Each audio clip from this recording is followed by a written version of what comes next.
Coach, if we can begin with a roster update, can you provide details and update on Thomas Chabot and Josh Brown? Yeah, both Chabot and Brown got dinged up yesterday. We'll know more later today.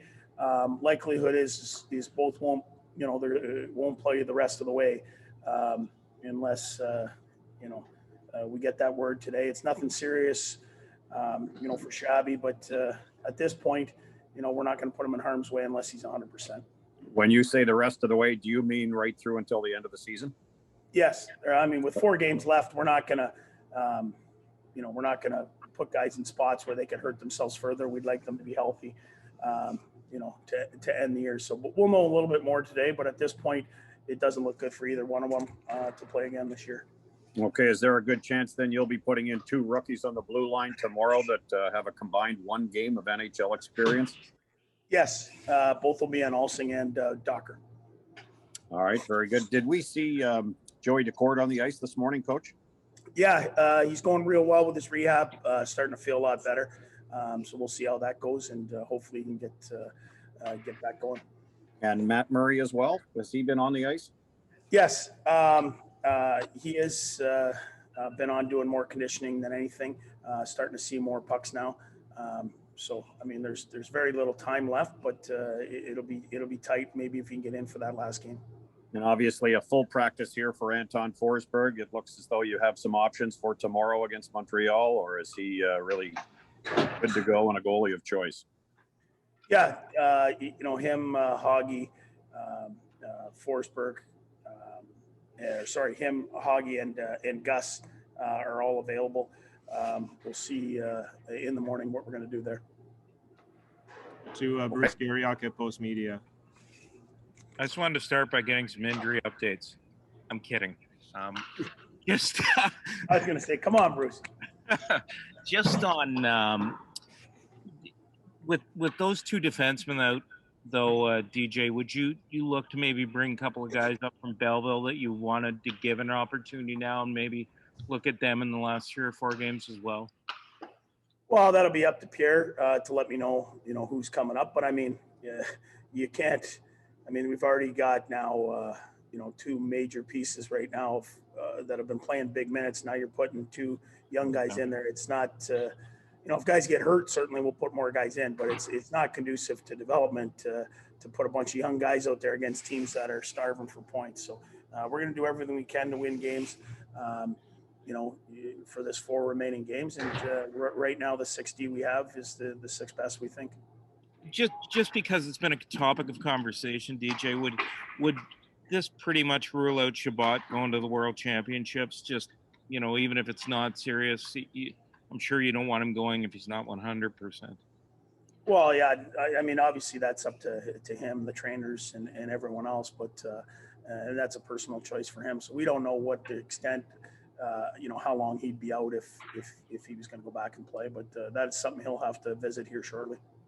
And the other thing I just wanted to ask you about was, obviously Montreal's you expect a pretty tough game against them tomorrow night because they're now battling to move up the ladder here. Well, for sure they've, I think they won 3 in a row now, and all come from behind victories. They've played really well, and some of their young guys. Obviously, that Caulfield, is 2 overtime winners and is obviously adding some offense to them, and they're finding a spark.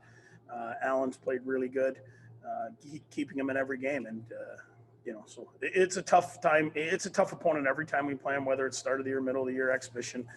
You assume to see the same game every time. So we expect it to be a tight game. Obviously, no Shabby and Brownie hurt us back there, but you know what? It's an opportunity every time someone goes out. It's an opportunity for someone to show that they belong in the National Hockey League. So we'll be ready when that puck drops. Mark Broussard at Loudois. Hey, Coach, obviously with Chabot out on the left side, Mete and Brannstrom get a pretty good opportunity, I guess, to run the power play as well. Yeah, I mean, Brandy moved up to that unit yesterday, and Mets will get the crack on the other one. I think Mete, has played well in all facets of his game since getting here. Brandy's been on the power play now the last 10 games or whatever that is. So there's not much change. Obviously, no Shabby in all areas. We're not as good. Ian Mendez at the Athletic. Hey, DJ, I got two questions for you. Can you take us back to that moment in the season when you pulled Nick Paul aside and told him he was going to have an A on his jersey, and kind of what that conversation was like from your end? Well, I mean, when you do something like that, it's not just me. It's myself. It's Pierre. Speaking with Mr. Melnick. It's not just. It's an organizational decision based on a guy that has done everything right, been through the lows. Now, getting an opportunity to be known as a regular NHL player, and one thing he's never done is complained. He continues to come in camp in the best shape of anybody. He does the things I ask of him. So he's a quiet leader when it comes to, maybe during the game, but he's the life of the room, joking around all the time. And a guy that, just does it right all the time. And he's the perfect fit. And when I told him it was certainly an honor to him. But I don't think it changes anything for him. He just keeps doing it right every day. And my other question would be just about Artem Zub. Has your communication with him improved over February to now? Are you able to talk to him a little easier? And what's an average conversation like between DJ Smith and Artem Zub? Well, he's not a real talkative guy to begin with, but certainly he understands English at a much better level. He's not a guy that I'm talking to, a whole lot. He understands how to play. And, when we talk, it's just, little bits here and there. But he understands everything that's going on. He understands how I want him to play and what have you. But so the more the conversation is more personal life stuff than it is hockey. At Tidcombe at Senators.com.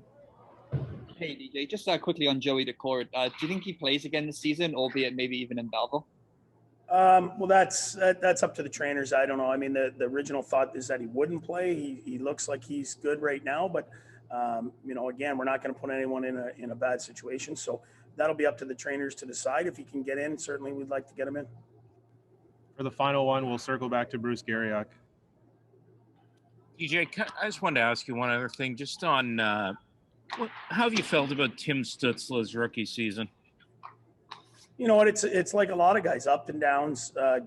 Great games, good games, off games, and that is to be expected. I said at the start. I mean, a lot of these guys, the guys that that I've coached in the league as rookies, Mitch Marner and what have you, he'd still be in junior, and I'm just trying to think what Tim Stützle would do in a full season in junior hockey this year, how many points and what he would put up. So I think he's severely improved defensively. He understands how hard it is on a night-to-night basis. He continues to create offense, and like anyone else, he's going to have tough times. I mean, we're playing against teams that are built and ready to win right now. And he's out there banging heads with these guys on and overtime, doing all these things. So I think it's a good year for him. I think this will help him push himself to the next year. And he's going to come back next year a lot stronger. He'll have more confidence and he'll be refreshed. So I'm happy the way things have gone with him, and I think it's gone as expected.